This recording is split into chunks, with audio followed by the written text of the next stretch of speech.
প্রেম মানে না বয়স, মানে না জাতপাত, কথায় বলে যার সাথে মজে মন, কে বাহারি কে বাটর। প্রায় ৪৭ বছরের গৃহবধূর সঙ্গে ২৭ বছরের অবিবাহিত যুবকের পরক্রিয়ার সম্পর্কে চাঞ্চল্য। বিয়ের দাবিতে যুবকের বাড়িতে গৃহবধূ। ঘটনাটি ঘটেছে শীতলকুচি ব্লকের ছোট শালবাড়ি গ্রাম পঞ্চায়েতের অন্তর্গত ছোট বড় গদাইখোড়া এলাকায়। ঘটনার বিবরণে জানা যায়, শীতলকুচিতে নাতি ও ঠাকুমা প্রেম কাহিনী। জমে উঠেছে নাতি ও ঠাকুমার প্রেম কাহিনী। চলে দীর্ঘদিনের প্রেমের সম্পর্ক অবশেষে পরিবারের হাতে ধরা দিতে হয়। জানা যায়, নাতি ও ঠাকুমার প্রেমের সম্পর্ক ২ মাস আগে বাড়ি থেকে নাতি পালিয়ে গিয়ে নিয়ে যায় ঠাকুমাকে। তারপর পরিবারের লোকজনের কথা মতো ফিরে আসেন দুজনেই বাড়িতে। তারপরে পুনরায় নিজ নিজ বাড়িতেই ফিরে যায় তারা। কেটে যায় মাঝখানে ১ মাস। আবারও নাতি ও ঠাকুমার প্রেম কাহিনী শুরু হয়। আর শুরু হতেই আবারও ধরা খেলেন। সোমবার সকালবেলায় ঝিমঝিম করে বৃষ্টি পড়ে, আর সেই সময় নাতির ডাকে ঠাকুমা বাড়িতে নিজেকে আর ধরে রাখতে পারলেন না। অবশেষে নাতির ডাকে সাড়া দিতে নাতির ঘরে পৌঁছে গেলেন ঠাকুমা। সেখানে আসল কাহিনী শুরু। তারপরেই পরিবারের লোকজন ও পাড়া প্রতিবেশীরা কানে পৌঁছতে শোরগোল পড়ে যায় গোটা এলাকা জুড়ে। বিষয়টি অনেক দূরে পৌঁছে যায়। স্থানীয় বাসিন্দারা জানান, এটি একটি নিন্দাজনক ঘটনা। গ্রামের মান সম্মান, পরিবারের মান সম্মান নষ্ট করছেন এই নাতি ও ঠাকুমা। তবে স্থানীয় সূত্রে জানা যায়, এই নাতি ও ঠাকুমা এর আগেও বাড়ি থেকে পালিয়ে গিয়েছিলেন। ১ মাস পালিয়ে যাওয়ার পরেও অবশেষে বাড়িতে ফেরেন। যাই হোক, তারপরেও দুটি পরিবারের লোকজন তাদেরকে আলতা করে দিয়েছেন। তবে জানা যায়, নাতির এখনো বিয়ে হয়নি। অন্যদিকে ঠাকুমার ৩ সন্তান রয়েছে। বড় ছেলের বিয়ে দিয়েছেন, তবুও নাতির প্রেমে পাগল হয়ে উঠেছে ঠাকুমা। অবশেষে এই ঘটনার পর পলাতক রয়েছে নাতি। শুনুন কি জানিয়েছেন স্থানীয় বাসিন্দারা। কি সমস্যা একটু যদি বলেন। এখানে সমস্যাটা হলো কি, আমি এই এলাকার একজন এক্স পঞ্চায়েত, এবং এই ঘটনার পরিপ্রেক্ষিতে আমি সবগুলোই জানি। কারণ এর আগে যে ঘটনা হয়েছিল সেটা সামলে দেওয়া হয়েছিল। আসার পরে ওরা নিজের সংসার নিজেই করবে। তো সেই সংসার এতদিন যাবত চলছে। আজকে হুট করিয়া একটা পরিস্থিতির ঘটনা ঘটেছে।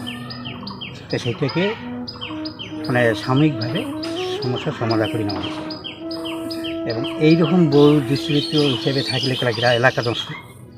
সেই জন্য আমরা বলি যে এই এলাকা ঠিক রাখতে গেলে এই সমস্ত মহিলাকে একটু ঠিক না করলে ঠিক না। এর আগে নাকি শোনা যাচ্ছে মিঠুনের সাথে পালিয়ে গিয়েছিল, সেটা কতদিন আগে? সেটা মোটামুটি ধরে নেন মাস ২.৫। আচ্ছা, ওখানে কতদিন ছিল তারা? ওখানে মোটামুটি দুজনেই ধরো ২৫ দিনের মতো ছিল। তারপরে ওখানে থেকে নিয়ে আসা হলো। আচ্ছা, কারণ ওদেরই অনুরোধে নিয়ে আসা হলো। আচ্ছা, নিয়ে আসি যার যার বউ তাকে দেওয়া হলো। ছেলে বাবা হাতে ছেলেকে তুলে দেওয়া হলো। সেটি তখন থেকে চলছে, ভালোই চলছে। ও সংসার ও করতেছে, সংসার এরা করতেছে। আজকে হুট করে বউটা এইরকম অপ্রীতিকর ঘটনা ঘটেছে। বউটা এই বাড়িতে আসছে? বউটা হ্যাঁ, সকালবেলা আসছিল। তারপরে এরা তো প্রশ্রয় দিল না। তারপরে ওদের ওই যে বিকাশ, ওদের স্ত্রী তো ছেলেপুলে আসে ওদের বউকে নিয়ে গেল। এখানে যেটা এলাকাবাসীরা জানালো যে এরা গ্রহণ করতে যাচ্ছে, কিন্তু ওই পরিবার ওনার স্ত্রীকে নিয়ে গেল। না, এটা একটা ভুল কথা। কারণ কারো বউকে কেউ কোনোদিন গ্রহণ করতে পারে না। এই এলাকাবাসী সেটাকে সাপোর্ট করে নাই যে তোর বউকে তুই কীভাবে ঠিক করবি, তুই ঠিক করি নে, অন্য ঘরে চাপে দিস কেন? তোর বউকে তুই ঠিক করতে পারিস না, আর অন্য ঘরে চাপে দিস।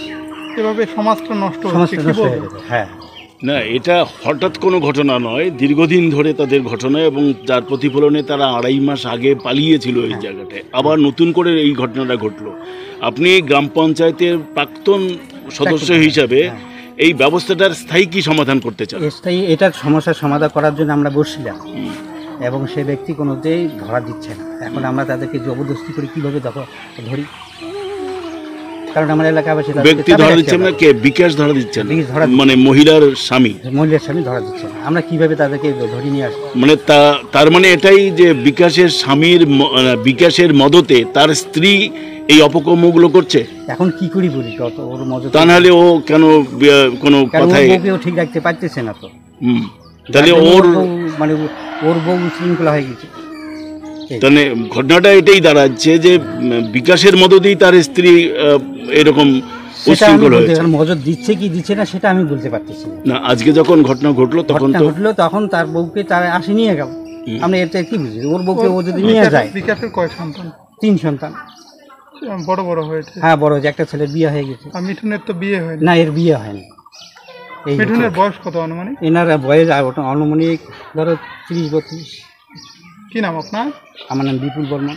এই জায়গাটার নাম? ছোট বাদিখলা। এই যে শোনা যাচ্ছে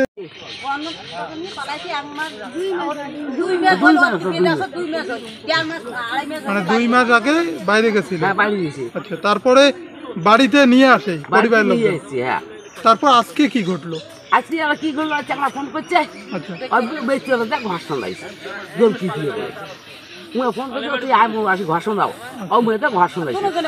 হ্যাঁ, আমি কি করছি, চাকরাতে ওই চেঙ্গিটাতে ব্যাটা বেরিয়ে আছে, ব্যাটা আছে 3টে উপযুক্ত, বউ আছে, ব্যাটা দিব মা।